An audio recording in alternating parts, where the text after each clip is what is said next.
So welcome to the SUNY DLE Brightspace Scaled Webinar Series. Today we're going to talk about the communication tools within Brightspace. Not all of them, but the majority of them today in this session. Just as an FYI,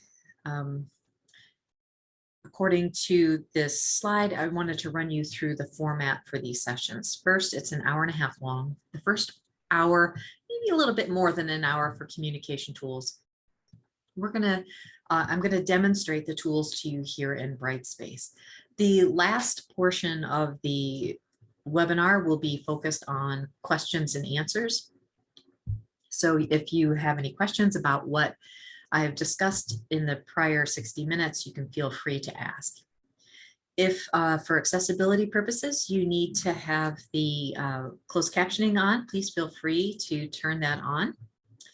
And in terms of questions, if you do have questions, please feel free to post them in the chat.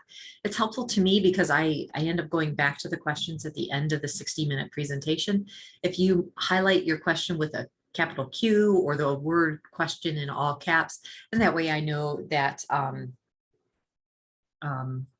that there's a question here to get to. We want to make sure that we ensure the listening experience for everybody, so please maintain mute throughout the presentation. If at the end you have a question that would be better to ask or easier to ask verbally, please raise your hand in Zoom or indicate in the chat that you would like to ask a question verbally, and then I'll ask you to unmute your mic. Otherwise, please leave your mic muted the entire time. And finally, we are recording this session because we're updating our previous recordings that are available on the website, only because we've added some new tools. But those recordings are going to be available on the SUNY, the dle.suny.edu website, and I'll demonstrate how to get to that area and access those recordings at the end of this session. For now, I'm going to stop my share and switch you over to the Brightspace learning environment so you can see what we're up against here today. All right.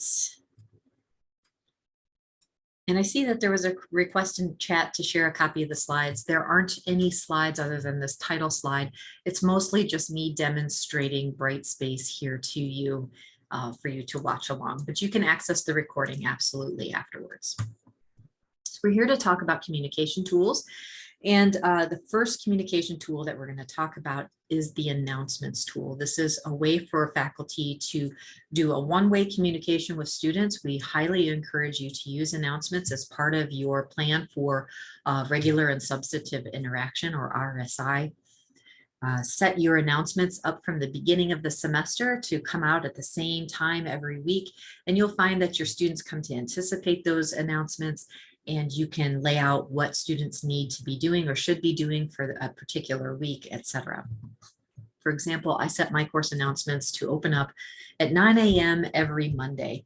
And so they know that starting at 9 a.m. they get a new announcement, lets them know what's upcoming, any pending due dates, etc. And it ends up being very, very helpful.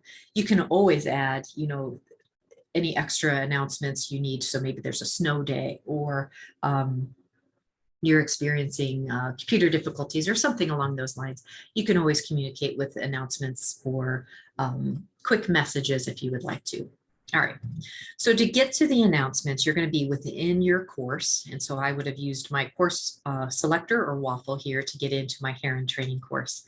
And on my homepage of my course, I'm going to come to the announcements widget. This announcement widget gives me a couple different options. I can click this announcements link. It's going to take me to the announcements tool. I can click this chevron and get this contextual help menu here, where I can go to the tool, which is where this link would have taken me. I can create a new announcement, which is where this link will take me. I can make adjustments to previously made announcements, like reorder them, etc. For now, I'm just going to click on the announcements link.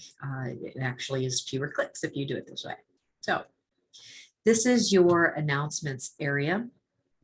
You'll notice you have a new announcement budget, a button. We have more actions that we could take here. We can reorder.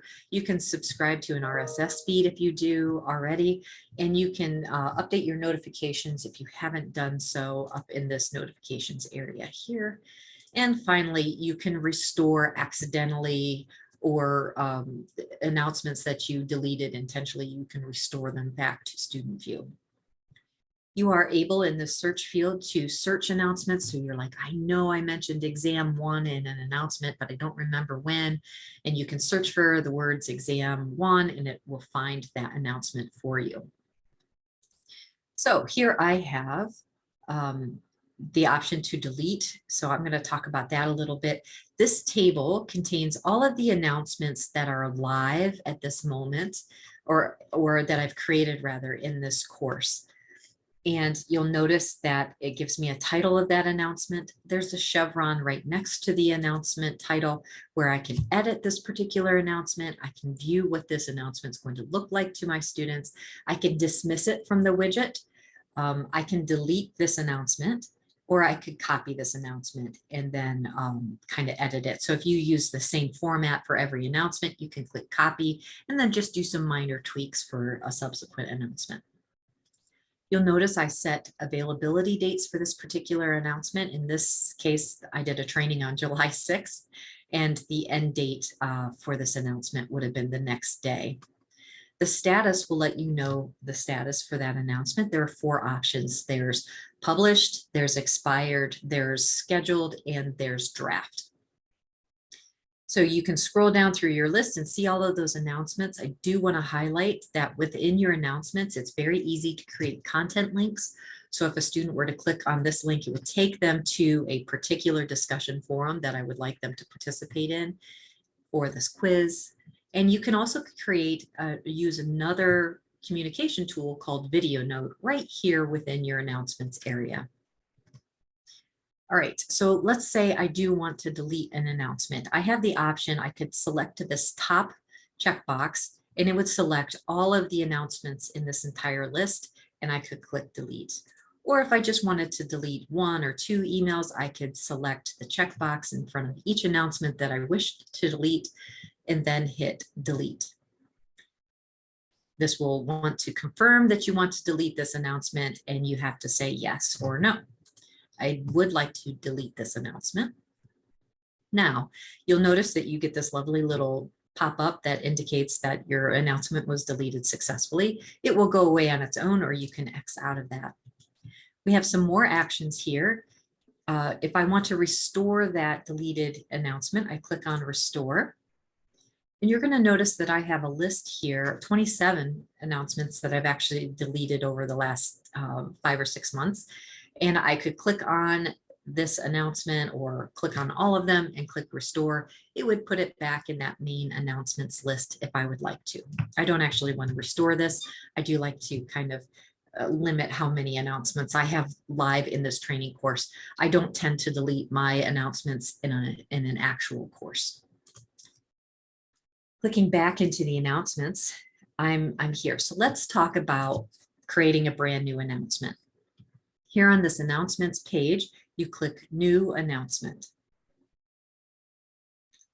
Anything within Brightspace, as in with most forms and websites, if there's an asterisk, that means it's a required field. So you have to give it a headline. So this is going to be called my 8/1/2022 announcement. But scaled webinar announcement.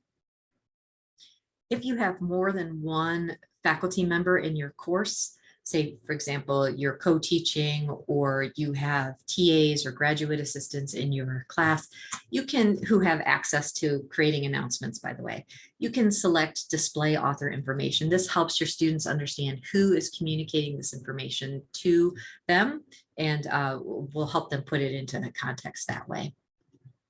The content area is required.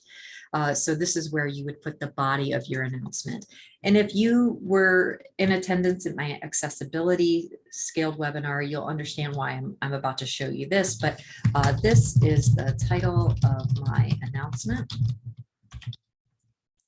And then we want to make sure for students with a screen reader that they understand this is a title. So I come up here to my content identifiers and indicate that this is heading 1. You'll notice that it automatically increases the font and boldness of my text here. And when I click on it, you'll see it's indicating heading 1. So a student using a screen reader, it will tell them heading 1, this is the title of my announcement, which helps them understand the relative importance of text on a page.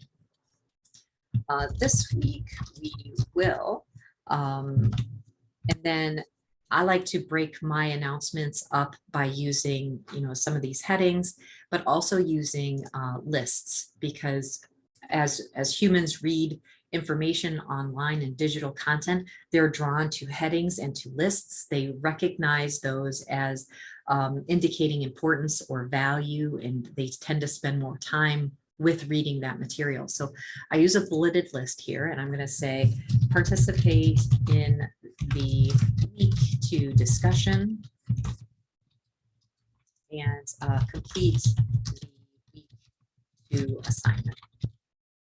And I'm putting this here because I want to demonstrate to you how to create those content links within your announcement. This is a very helpful practice to get into because it calls attention, that there's a discussion due this week, and it also saves the student from having to navigate through your course materials and find that discussion. They can click on this link, it takes them immediately to the content. It's very helpful. So I highlight the text that I want to create the link with. I'm going to select this icon, which is Insert Quick Link. And then I'm going to choose the course materials that I want to link it to. So this is a discussion. So I open up discussions and I choose this discussion forum and I select this topic. And we talk about the difference between forums and topics in the Gradable Activities Scaled webinar.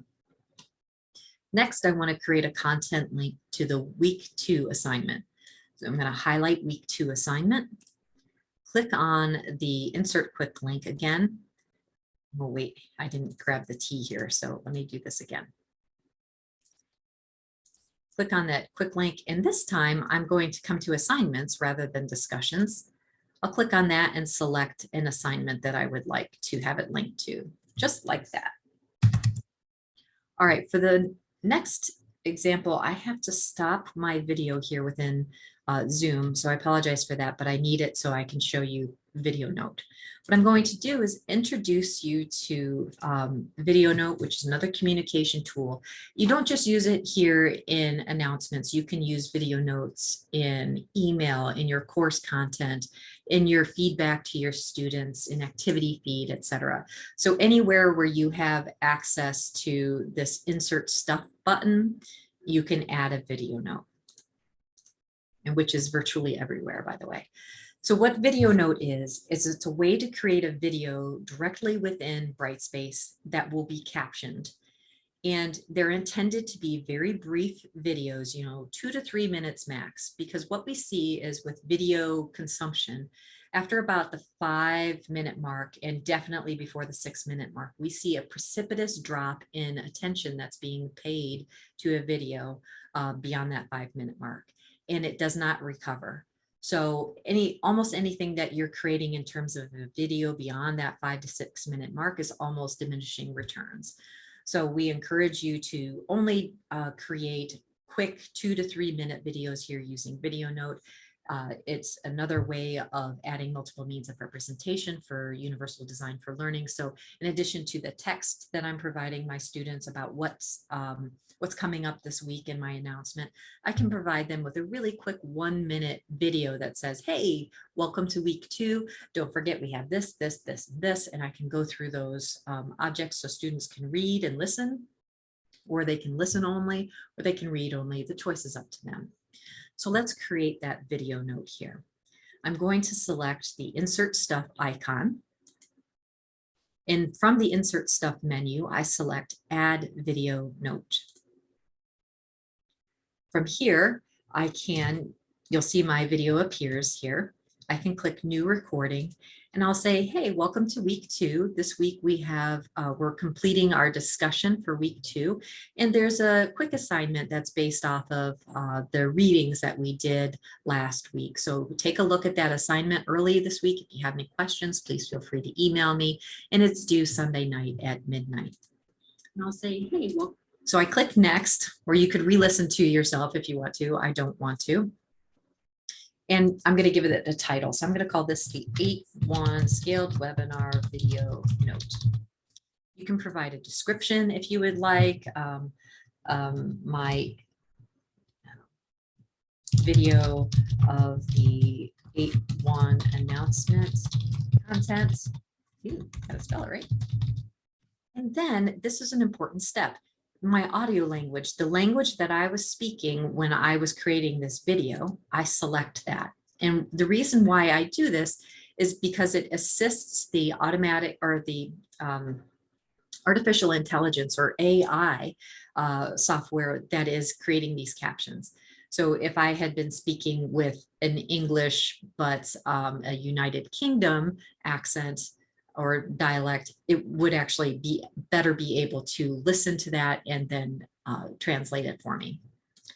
Then I want to select automatically generate captions from audio, which means that it's going to play this video, it's going to create captions that will then be automatically overlaid on top of this video for me. I click next. And you'll see that it's saying the media file is being processed. For really quick videos like I just created, I think it was about 20 seconds, this will be done in a matter of moments. But for a 2 to 3 or 5 to 6 minute video, it's going to take a little bit longer for the media to process. So while it's processing, I'm going to click insert. And it shows you right here in your announcement where that video note is going to be housed. It's going to go right after, because my cursor was right here when I clicked into the insert stuff icon. This is where my video is going to go. Below the content area, we have the ability to set availability. And here we have an option to always show start date or not. Always showing the start date is going to indicate when you started this particular announcement. And so if you plan to reuse particular announcements over the course of the next couple of semesters, you might want to deselect this so students don't see that this was something you created in August of 22 when they're taking the course in the spring of 25. You can adjust your start dates, which means you can set all of your announcements for the entire semester ahead of time. So for this, my start date, you'll notice I entered into this at 4:39 and my on August 1st. I like to change that to midnight so that when I copy my course from semester to semester, it doesn't stick with that 4 o'clock time. It goes back to midnight. And or if you like to release them not at midnight, you release them at 9 a.m. So students who have their instant notifications on, you don't text them at midnight, although they're probably awake. But anyway, you can pick and choose these times as you prefer. For the end date, this is when it's going to remove that announcement from the announcements widget. And so I like to set that, if my course is, if this announcement's going to run from Monday until Sunday, I like to set it for Sunday at the end of day, which is 23:59, or if you have the 12-hour clock in your version of Brightspace, it would be 12 or 11:59 p.m.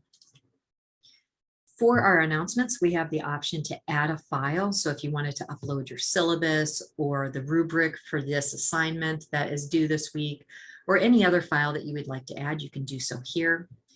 In addition, instead of clicking this add insert stuff and doing the video note here, you could actually create your video note down here as an attachment. We don't talk about additional release conditions during the fundamentals workshops like this, but we will be doing workshops on release conditions once September starts. So once you have your announcement all set, you can save it as a draft. So maybe you don't want to release this until you've watched that video and made sure that your captions are right, or you can publish. I'm just going to go ahead and publish right here. So you see that I added this new announcement here. I can see my video note right there. My links would take me directly to this content that I've linked to. It's indicating that it's published and my start and end dates. If I were to come back to my course home, I can see that this announcement was posted by myself here. I do not know why it's yelling my name. It didn't used to do that. It used to be, as appropriate, uppercase and lowercase, but apparently I'm Jamie Heron today. And then this is what the student would see. They would see the title of my announcement. If they wanted to see it in full screen, they could click on this link and it would pull up the full announcement here. They could watch this video. So I'm going to click play.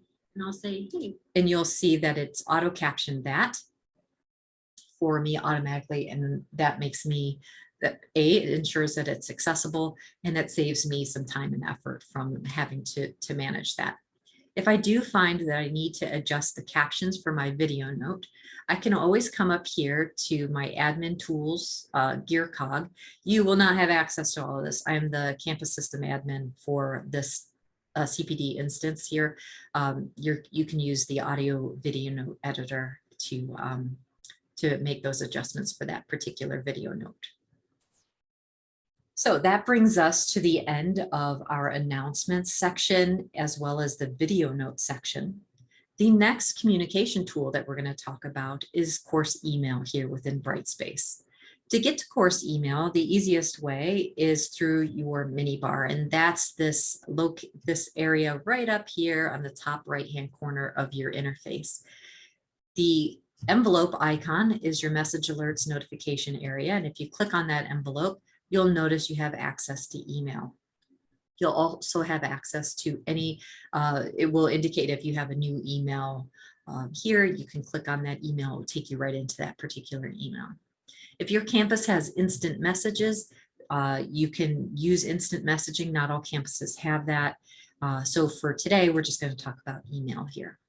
I click on email and it's going to take me into the Brightspace email client. And it's really helpful for me to describe what email is and isn't within Brightspace.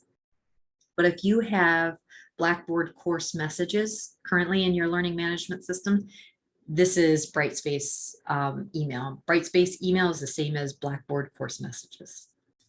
And all that means is it's a self-contained system that allows us to keep all email communications right here within Brightspace, which assists us with FERPA, maintaining the privacy of our students. And it also helps us to ensure that all course communication is located in one place, which assists us in the event that there's a grievance, or in the instance that a faculty member is sick or incapacitated and can't complete the semester, another faculty member can assume that role and will be able to continue with that course communication. Ultimately, having our email set this way assists us with data retention and with kind of that privacy protection. But what that means is you can't send an email from outside of Brightspace into Brightspace, and you can't send an email from Brightspace outside of Brightspace. You can send what's called a notification. So you write an email within Brightspace, send it to a student, and depending on the settings that the student has made, they may receive a notification by text or email that there's a message for them. They can read the email notification, but they can't respond and have it come back to you. So I do encourage you and your students to get into the habit that email is sent and replied to within Brightspace. It cannot be sent and replied to outside of Brightspace. It's also helpful to think about this in terms of email in a patient portal. So if you have, you're signed up with a portal with your healthcare provider, you can email your doctor and they can email you within that portal, but you can't email them from outside of it. You might get the notification, but you still have to go back into that portal. It's the same thing. All email sending and replying happens right here. So I'm going to talk to you a little bit about the interface here, and I'm going to get started over here on the top right-hand corner to discuss settings for your email. I click on this button, And it's going to allow me to set my email options. First, do I want to include the original message in my email replies? So if a student sends me an email, do I want to include their email in my reply? And typically I do, just so there's context. Do you want to send a copy of each outgoing message to your own forwarding email? Just as an FYI, any email you send within Brightspace gets preserved in your sent mail folder. But if you would like to have a copy in your external email, by all means, select this option. We do encourage you to include an email signature. That includes adding your name. Really hope you include your pronouns, your title, and you can use the full rich text editor. So if you want to add web links, if you want to add a link to your LinkedIn or professional website, or include images of any badges. So if you're a safe space ally, that might be a good thing to include here. When you log in for the first time and you set your email signature, you're going to notice that there's some text already in there indicating to your students that they can't reply to this email, that it will not go back to you. They have to come back into Brightspace. I created my email signature before that setting was created, so it's not visible in my email signature. But just as an FYI, don't delete that text. That's very helpful for your students to see that they can't respond if they're getting a notification outside of Brightspace. You can click through all of these display options, choose what makes the inbox kind of look and feel the way you would like it to. I will indicate that this show external email addresses in the address book, it's not actually available in Brightspace, so I'm not sure why there's a box here, but we do want to mention that you can't select it. I mean, you can select it, but it doesn't change anything. If your campus allows, you're able to change your forwarding options. Not all campuses do allow this, however, so if you don't see this in your email settings, your campus restricted that. If you do select forwarding options, you have 3 different options to choose from. This first one is one I might caution you against. And the reason for that is what's happening is it's going to forward that notification to your email, and it's going to delete it from the inbox here in Brightspace. And because you can't reply to that notification, you have to come back into Brightspace to reply to that email. That email gets deleted from your inbox. You would have to reply in your trash. So please do not select this option. Choose between forwarding and marking unread or forwarding and marking read. Once you've adjusted all of your settings here, go ahead and click save. I'm going to click cancel because all of my settings are adjusted. All right, below the settings, you'll notice I have a drop-down menu here for all the different folders that I have contained here within my inbox. There are 5 standard or default folders. That's the inbox, sent, drafts, trash can, and address book. You can add additional folders through folder management. So you can see I've added a stuff I've taken care of folder. You'll also notice that I have a folder list over here I can select from. Over here on the bottom, you'll see right now it's saying there are no messages to display. And that's because this filter right now is set to my Heron training course and I don't have any email there. I have the option to filter my inbox by all of these things. I could look at all messages. I could look at email from no course association. If I had groups, I could search by specific groups if I would like to. In this case, I'm going to select all messages. And now you can see that I have quite a few unread emails that I need to do. This is actually to indicate that I've been running some intelligent agents within Brightspace, and that's a whole other topic, but they're awesome. And you can see that I've gotten a couple of other emails that I can read. It looks like a standard email client here. I can see the subject. I can tell that it's not read because it's bolded. Also, I have this envelope icon here, and if I hover over it, as with any other icon in Brightspace, if I don't know what that indicates, hovering over it, I'll see this little help menu appear, which means that this email is unread. I've never seen this icon before, so I'm going to hover over it, which means it's of low importance. So that's kind of because that exclamation means priority. So this is of low priority. If I want to open an email, let's see, I want to open up this agent completed And I can see this list of, I had run an agent to see how many people have completed the certificate in the asynchronous modules. And I got an email about it. So I could reply to it. If there were multiple people, I could reply all. And then I have all of these other options if I would like. In terms of creating an email, oh wait, let me do folder management. So you can add folders. You can create folders for all the accommodations that you receive. For a group, you can create a folder for an activity or an assignment, a problem student, any one of those things, whatever makes sense to you to help organize your folders, please feel free to do so.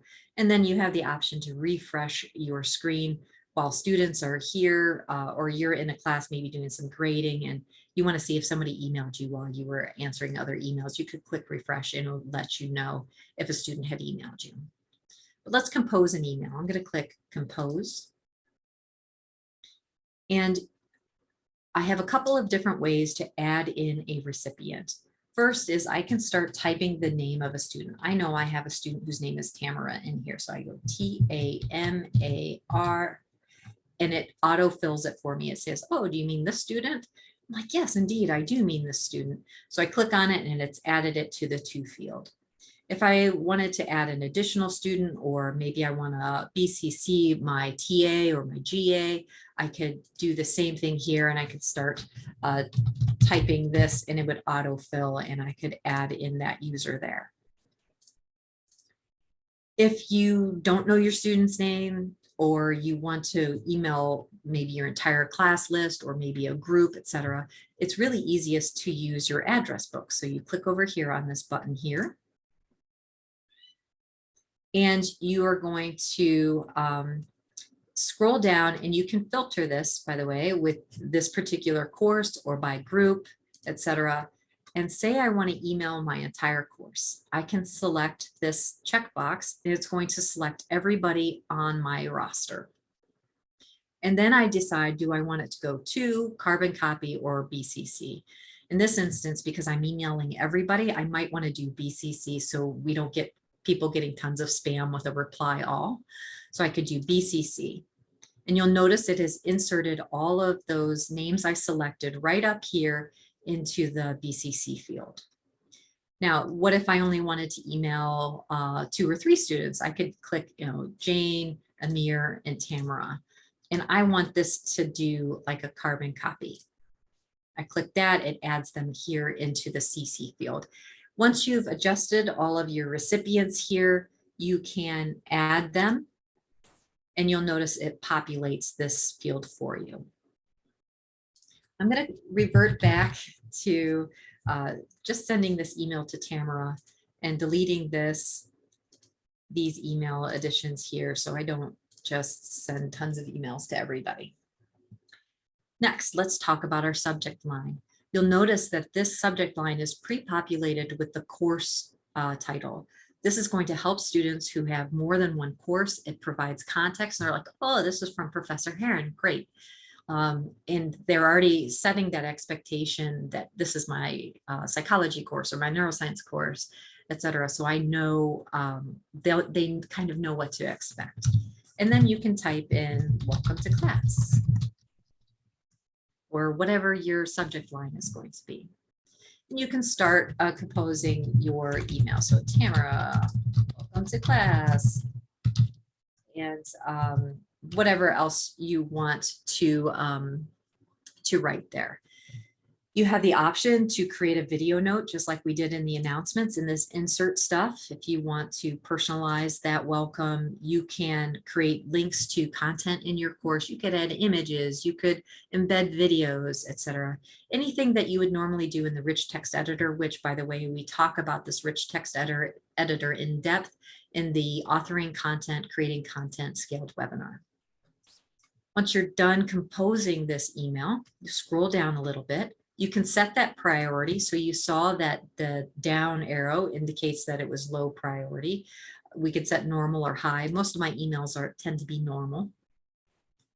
And you can do attachments here. So you could upload, maybe this is a great place to upload the syllabus so that they not only have it in the content area of your course, you've actually emailed it to them specifically. You could also record the video note from here rather than from the insert stuff. And you can choose existing, which means you can link to stuff that's already linked to in your course, that's contained within your course. Once you're done with your email and you've adjusted all of the options here, you can save it as a draft if you're not quite ready to send, or you can go ahead and send. So I'm going to click send. I get this message that it was sent successfully, and it would be included. It takes, a minute or so, but then it does get included here in my sent mail. When I click into sent mail, you can see all the emails that it actually already went, that I've sent over the last couple of months here. So it's great to have all of these messages in one place. So that is the email client. The next tool that we're going to talk about is back on the course home. So I'm going to click on the course home link. And we're going to talk about the calendar here within Brightspace. And the calendar within Brightspace is an amazing tool. I love this calendar, and I want to encourage faculty to use this to as much an extent as possible, because what happens is students can see all of their course calendars from all the different classes they're taking all in one place. And it really helps them get an idea of how to manage their time, their studying, whether or not they have a week that's overwhelming and maybe 2 weeks before that that are kind of slow, so they can kind of organize their when they're going to be doing assignments so that it's more tenable, it's more sustainable. So here in the calendar link, I'm going to expand the calendar widget. And you'll notice that it will give them information about anything that's happening on the 1st. It gives them a calendar view, and anything with a blue dot indicates there's something assigned or there's some sort of activity or event that day. And they can see any upcoming events. So you can see that right now, the only thing they have is office hours. And I scheduled my breakdown for after all the training hubbub on October 8th, just as an FYI. So I want to go to the calendar though. So let's click on the calendar link. And it brings us here to the Brightspace calendar. I want to highlight that these different tabs indicate 5 different views within the calendar, and you're going to pick and choose which view you want to use. They each serve a slightly different purpose, and students can pick and choose which view they want to use. My favorite tends to be the list view, so I save that for last.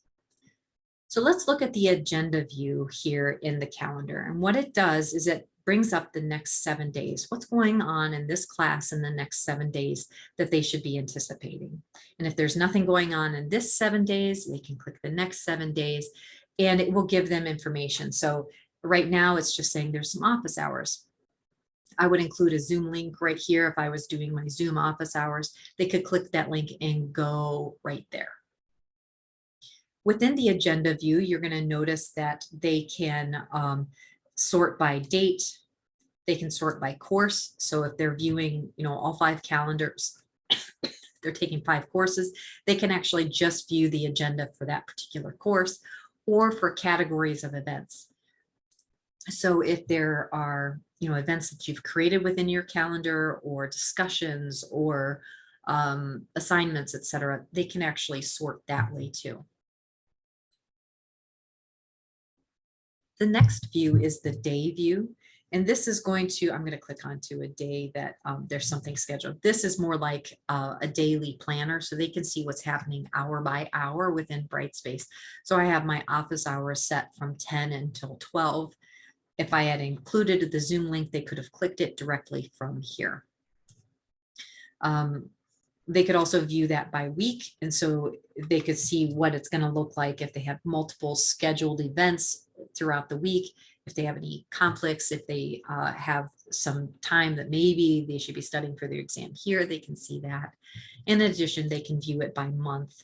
And sometimes, especially if they're viewing 5 calendars, this month can look really overwhelming. So if I were to go back to July, by the way, this would show you, this is what it looks like when I'm doing trainings and I'm adding gradable activities and due dates and whatever. So this is going to allow them to see lots of events all at once and and notice like, oh, the 7th and the 9th, I don't have anything. So I should maybe focus on all of these things on the 7th and the 9th because there's nothing due. Maybe I can take that day off, right?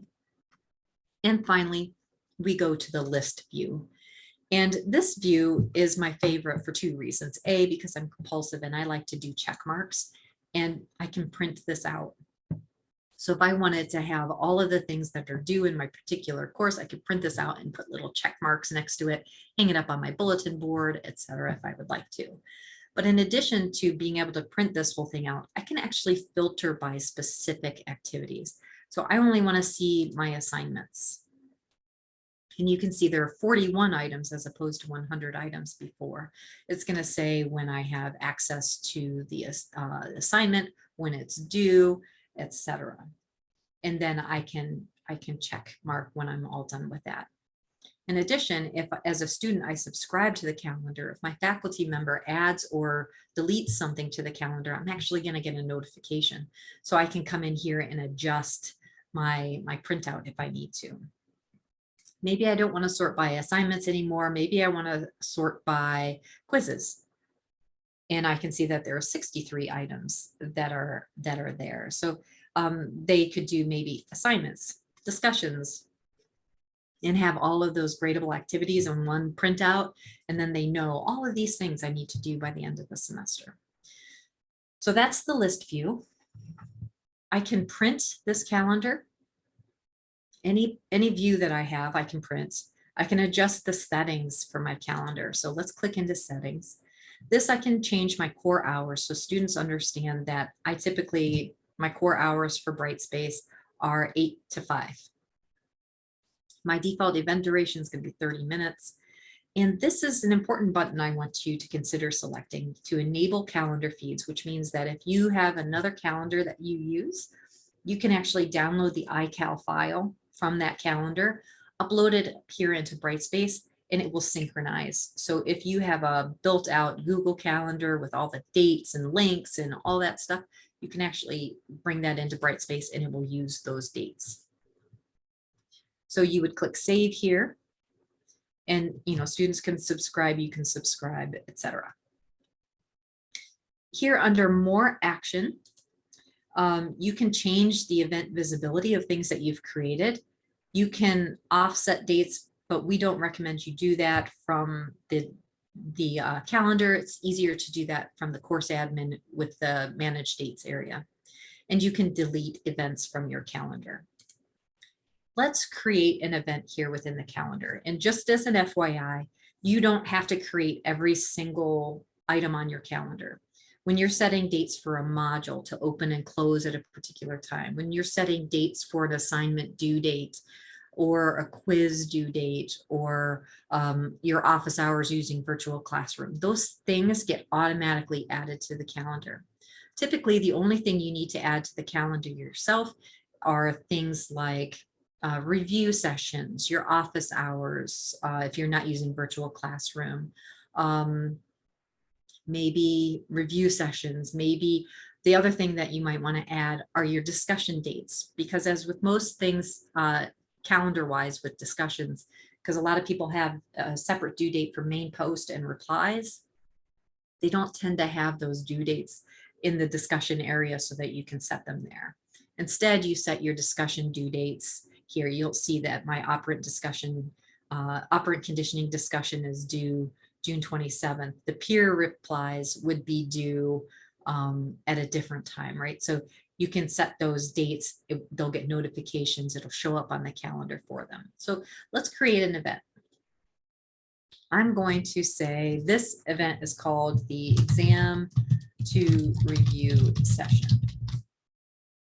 I'm going to say, join me via Zoom for a Kahoot exam review. I like to play Kahoot with my students so that they can play like a quiz bowl kind of thing, reviewing the questions, and I can get a sense of who understands which concepts. Do I need to kind of do a quick session there in the review and get people on the right page, clear up any misconceptions, etc.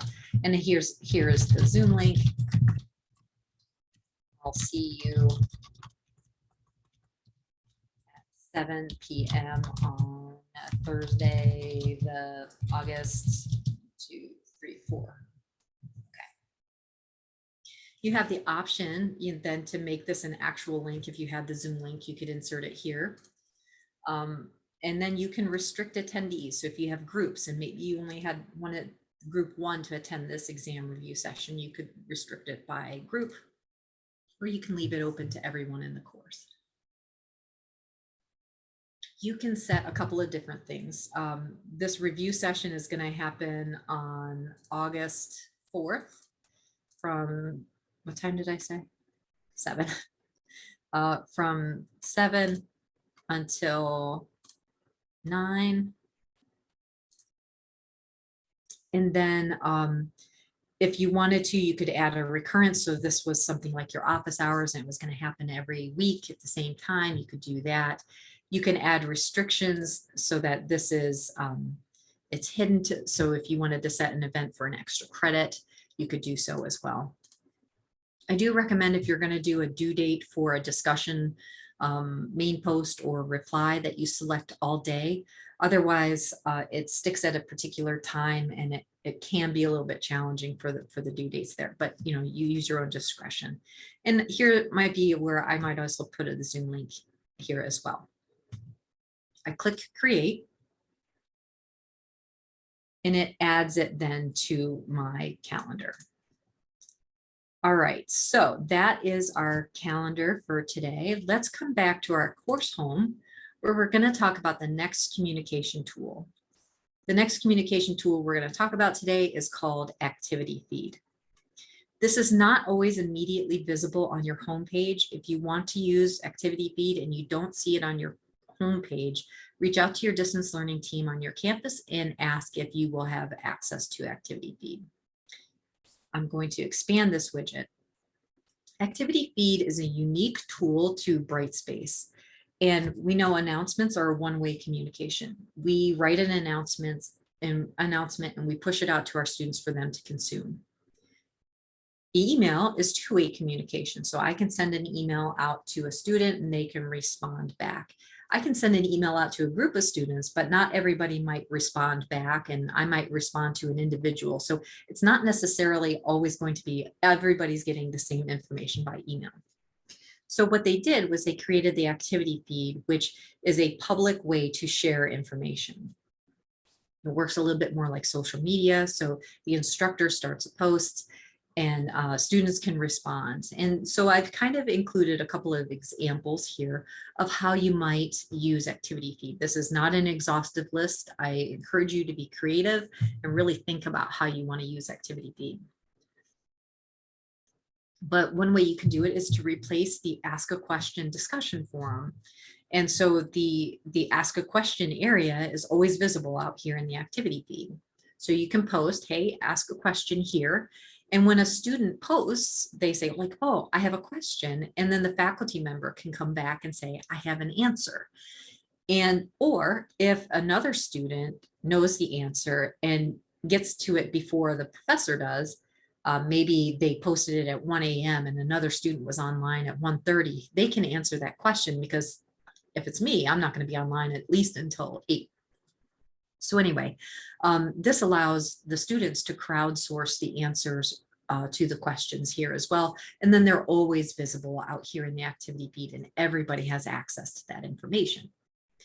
The other way you might consider using it is with a scaled Easter egg hunt.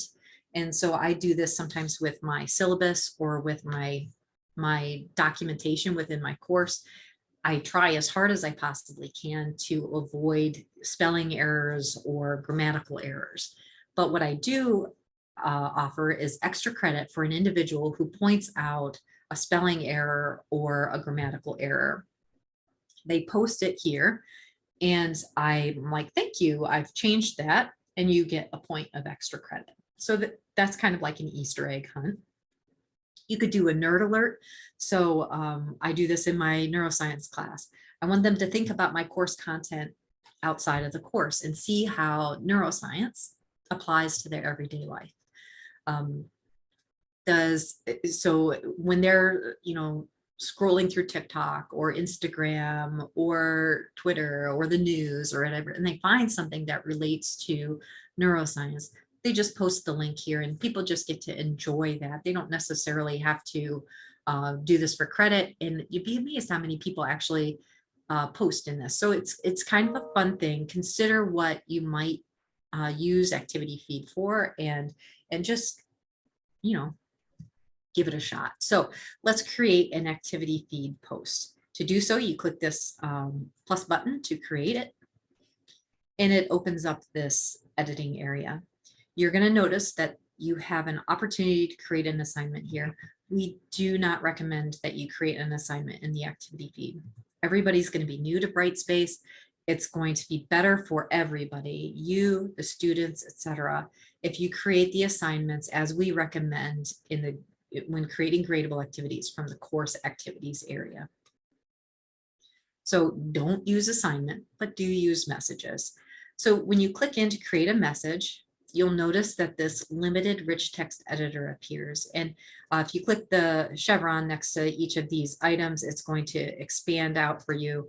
You can do virtually everything in activity feed that you can in other editing areas, but the editing field is definitely truncated here. So this is my activity feed. Only an instructor can make a main post here in the activity feed. So you have to choose to allow comments or not. If you want students to be able to respond back to your post or post things underneath your post, you have to allow comments. If you just want to put something out there that nobody can respond to, you have to deselect that, by the way. You can add attachments to your activity feed post. You can delete it if you've changed your mind. And you can actually schedule your activity feeds to post later. So you can choose the date. Maybe I don't want it to post until Friday at 9 a.m. and you can schedule it that way. Or you can just post now. And you'll see that I've added my post, but that it's come below my Ask a Question forum. This is the one I wrote today. The reason for that is I have this post pinned. And if you're going to use this for an Ask a Question discussion area, it's probably important that you maintain this pin. And that means that anything new gets posted below this. So everybody sees the activity feed Ask a Question area first, and then they see subsequent posts. If, say, for example, you want 2 pins or 3 pins, etc., you click on this ellipses, which is these 3 dots, and you can pin the post to the top. And when I do so, you're noticing it still doesn't go to the very top. That's because it treats the pins and looks at them in chronological order. This was the first pin done back in May, and this is the second pin here done on August 1st. If I want to unpin it, I can unpin it. And if I want to delete it, I can delete that message. So I'm going to delete it. Otherwise, my activity feed gets way out of control. And anytime you delete something, by the way, it prompts you, like, are you sure? Which is a great feature. And I click delete. So that's our activity feed. All right, so we've talked about announcements, video note, email, calendar, and the activity feed. Our last communication tool that we're going to talk about today is virtual classroom. If your campus has it on your navigation bar, you can access it right here through the nav bar. If your campus doesn't have it available on the nav bar, remind me and I'll show you the other ways you can access it. When you click into virtual classroom, this is what you're going to see.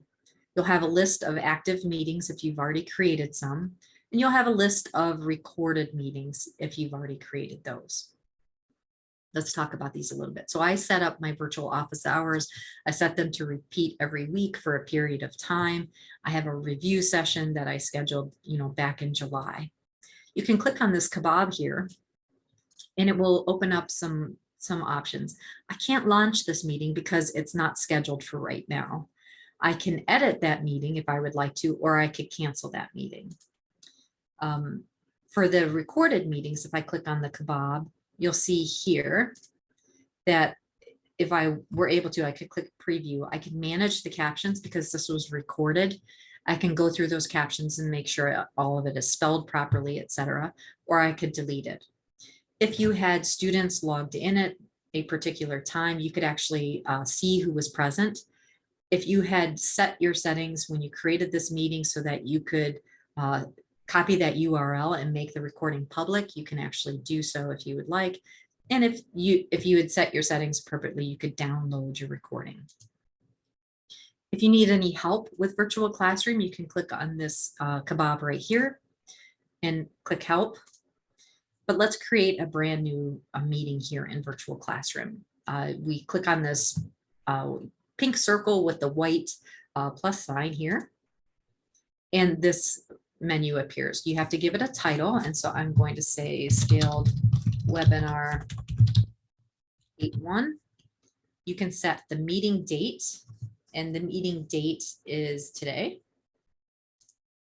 And the meeting time, they've changed this. A month ago, this was a whole different interface. How interesting.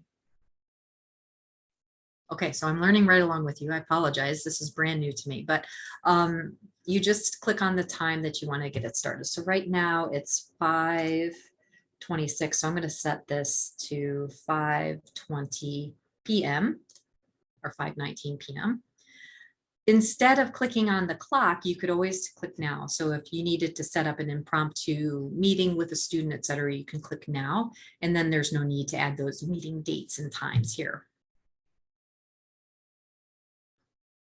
Finally, down here, you can set the duration for your meeting. And this is a constraint here within virtual classroom right now. For right now, with the license that we have with SUNY, you can set a meeting for 15, 30, or 60 minutes. You cannot have a meeting that goes beyond those 60 minutes. For me, this is a limitation because I teach a 75-minute class. So I have to use the synchronous conferencing tool that my campus provides. But if you only need the meeting to be an hour, you can certainly use virtual classroom right here. You can set repeating. Say I want to repeat this every week, and I can do so for anywhere for 2 weeks all the way up to 15 weeks, and it will automatically set that recurrence for me. Down here, I can have it automatically record the meeting. I can publish that recorded meeting so I can share that URL outside of my class. I can allow external participants. So this might allow me to bring in a guest speaker for this particular virtual classroom. What it also allows me to do, if I want to set up one virtual office hour and I have multiple classes, I can actually grab the external URL for this meeting and share it in my other classes, which will drive everybody to this same virtual classroom. So I don't have to pay attention to all 5 of my classrooms or my online classes within Brightspace and see if anybody had entered them. They're all driven to the same place here. And you can invite the entire class.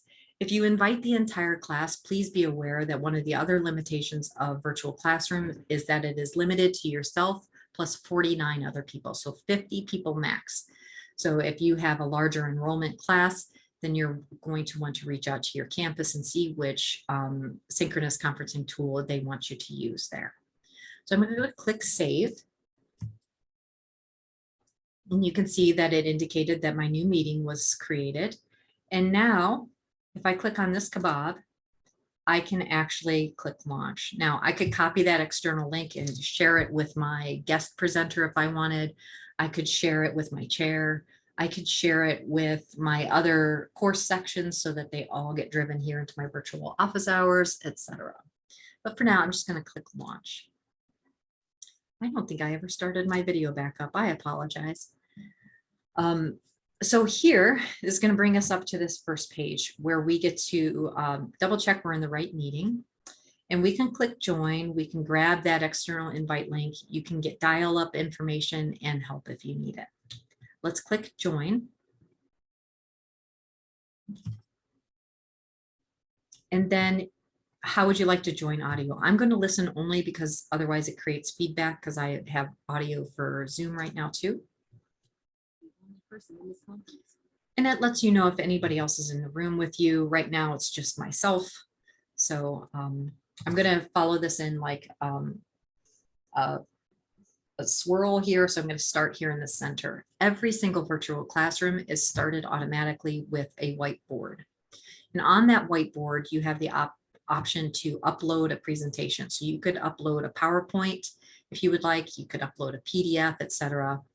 And it would upload directly in here, and you're able to forward through the slides of your PowerPoint, and you're able to annotate those slides, by the way, here using the whiteboard tool.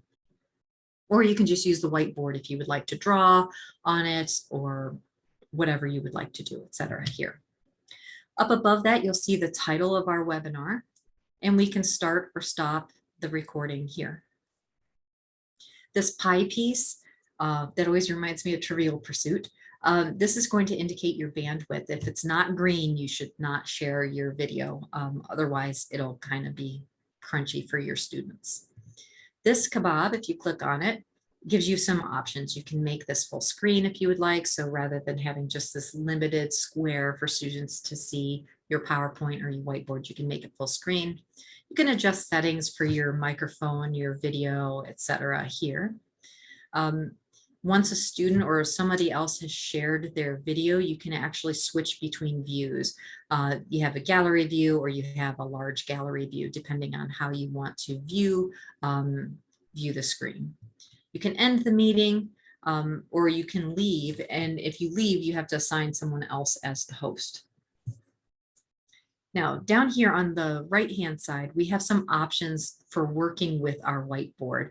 I'm going to expand this tools menu here. So I could add a text box if I wanted. I can draw lines, circles, and other shapes, and I can also draw. Every option that you choose from that tools menu is going to shift what's available down below. I can change the thickness of my pencil. I can change the color of my pencil. I can undo any annotations I've made. I can delete it, etc. So I would draw something like I teach, maybe I'm talking about the neuron in my class right here. So I might draw the body, a little axon, and some dendrites, right? And, you know, forgive my drawing with my mouse. I use my iPad. Oh, that's really bad. Much more. And then I could draw like a little nucleus there. Now, say I was unhappy about that, I can click this undo annotation. It would delete it. I could come back in here and I would say, hey, draw a circle, because I want it to be a solid circle, right? And then I could switch back to my pencil and color that in. But that way it looks a little bit nicer. So anyway, that's just one page. You can actually slide through other ones, and we could talk about the, you know, action potential, right?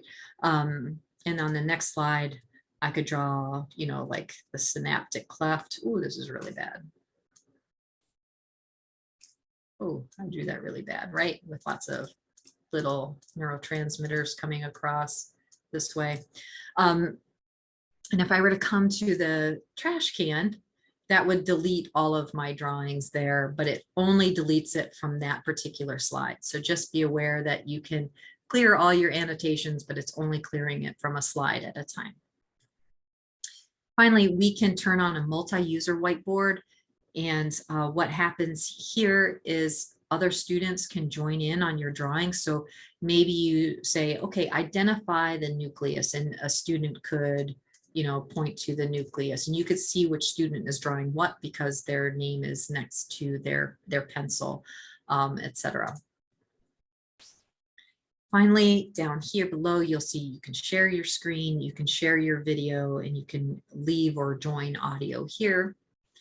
The Zoom itself, virtual classroom, you can enable closed captioning, which means that it's accessible to your students. And then if you share that recording, you can actually edit the captions to make sure that things are spelled properly.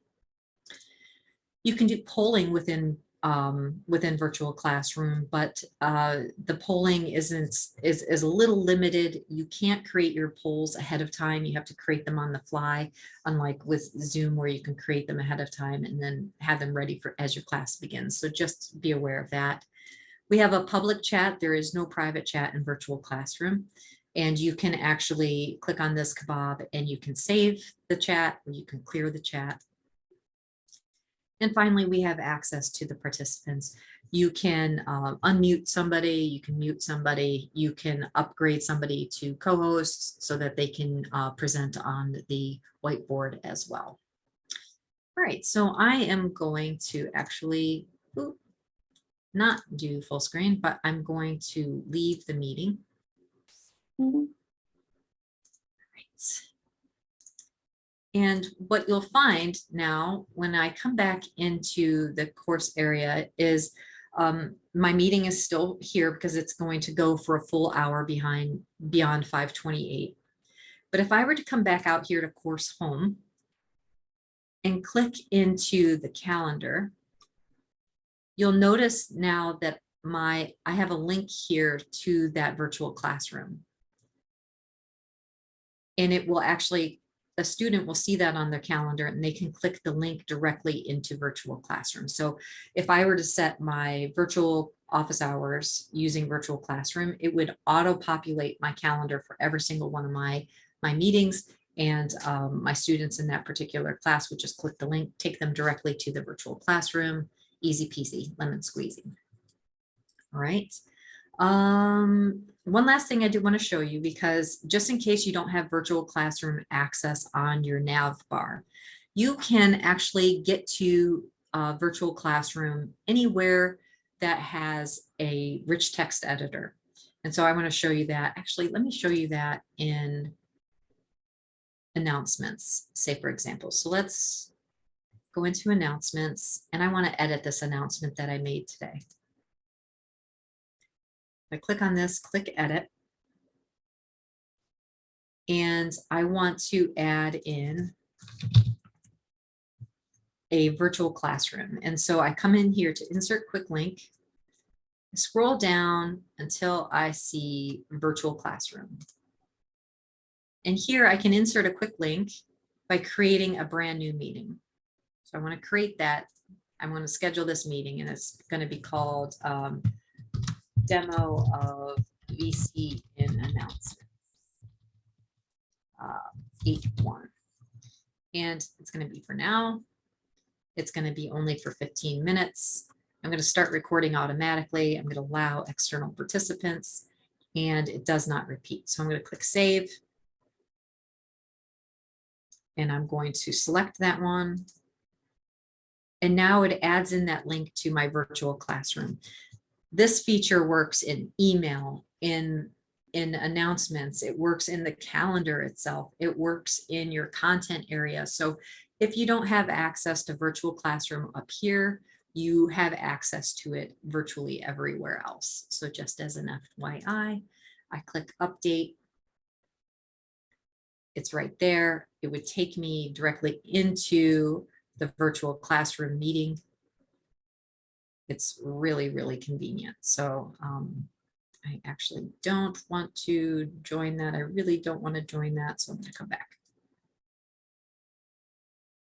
And one last thing here, as soon as my nav bar appears, there we go. I'm going to come out to course home, and I'm going to scroll down, and you're going to see that it also added this event here at 1737. All right, with that, I'm going to stop my share. I'm going to grab the attendance link for you, and this is communication tools. And I'm going to post it here in the chat. And what this is a way for you to indicate that you were here in attendance at this session. And for some campuses, training is required, and other campuses, you might want to use this for your professional development, etc. So this will indicate to your campus that you attended this event. I'm going to click share screen. And I'll click on this link and show you what you do. You're going to be brought to a page that's going to ask you to sign in. When you click SUNY sign in, it's going to ask you to indicate which campus you're from. And then it's going to bring you to a login page. So I'm going to click SUNY sign in. I think I'm already logged in. It always remembers me. So yeah, it's going to remember me. But when you log in, because you registered already for this event, you're in our registration system, which is tied to this, attendance, right? So you can use your username and password that you use on campus to log into the media station, to log into your campus computer, and then it will bring you this page. You click that you've attended this session and click submit, and you're all set. All right, so with that, I am going to answer some questions here. So I see there are quite a few here. I'm going to go back. Arfin, so I do not have a new announcement choice on mine. So there's a potential that either A, you're in a course where you don't have the rights to add announcements. You might be in as a student, so you might want to double check those settings. If you have faculty access to a course, you will have access to the creating announcements area. Elia, so what is the standard heading size for announcements? I don't know that there's a standard heading size, but when you go in, the default font size is 19. And so when you create that text and then you highlight it and make it a heading 1, it's going to make it markedly bigger and bold and kind of stands out. So I don't know that there's a standard size unless you're using, it is recommended that you use a 19-point font as your basic font size. If you did do BCC, what would you put in place in the 2 line? You don't need to put anything in the 2 line if it's a BCC, by the way. It will ignore the 2 and the CC line and just pay attention to the BCC line. Okay. Why would someone use an email versus an announcement in Brightspace to send notifications to students? They serve 2 different functions. Announcements are public for every student to view. You typically use those to convey information about what's upcoming. You can use it to convey, like maybe there's system maintenance on Brightspace, so don't take the test during this time period. Maybe you want to send an announcement that registration for next semester starts. That's information. It's one-way communication for your students to understand what's going on in the classroom or in the campus around them. I would use email more for welcoming students in more private conversations that I don't necessarily need to be public. So I very rarely send an email to everybody other than saying, hey, all of your assignments are graded, but I would typically do that in the announcements area too. Email is intended for more private 2-way conversations. And then activity feed is meant for public 2-way conversations. So it's like this Venn diagram, or where things don't always overlap, but you have 1-way communication with announcements, 2-way private communication with email, and 2-way public communication with activity feed. Each serves a different purpose. Question, if you send something as a notification, is it a given that a student will receive this notification outside of Brightspace? That is to their campus email address, or will they only receive it outside of Brightspace if they've opted into notifications? Your second part of your question is the answer. They are only going to receive those notifications if they have opted into those particular notification settings. As a part of my Getting Started module, I'm going to encourage students to sign up for text message alerts for, at a minimum, announcements and grades. And that way I can kind of push for them to get that information.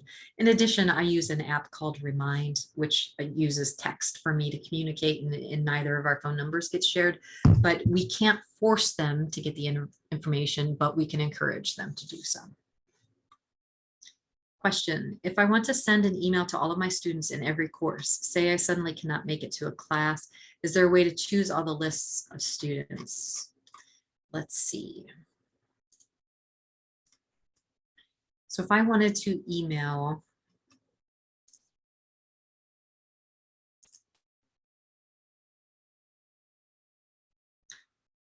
I could do system contacts. I do not know the answer to that question. I don't think so. I think you would have to send it, copy it, and then send it to your additional sections. I don't think they've set it up that way. Is the calendar we set for students' use or the instructors' use? Both, right? But ultimately, it's to help students manage their time. It's to help them understand what's due and when, how they can budget their time when they have kind of low activity weeks in preparation for high activity weeks. And it gets them access, because most of them will probably use the Pulse app. That information can be distributed to them right there on their phone. They can click on the links that are associated with those calendar events and be taken right to that, especially if there's a due date, by the way. So it is for the student, instructors create it, but the students use it. Who to request at Oswego as I don't have activity feed? Do I need to ask for all the students too? You reach out to your distance learning team there, and I'm not sure the name of your center there, but I know you have a fairly built out center there for distance learning. You can reach out to them, and once it's on your course homepage, your students will have access to it. Can you do big breakout rooms in the virtual classroom? And Claudette, I forgot to mention that you can't. You can create separate virtual classrooms. So say you wanted to have specific groups, you could have people from group 1 go to virtual classroom 1, group 2 go to virtual classroom 2, but you would have to switch virtual classrooms each time if you wanted to monitor what's going on.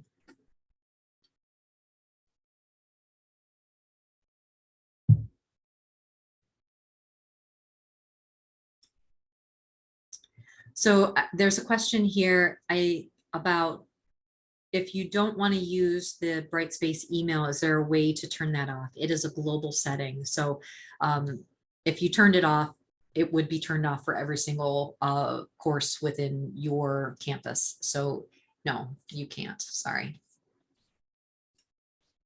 All right, any other questions? I got to the ones that were asked prior to me ending my session. Anything else?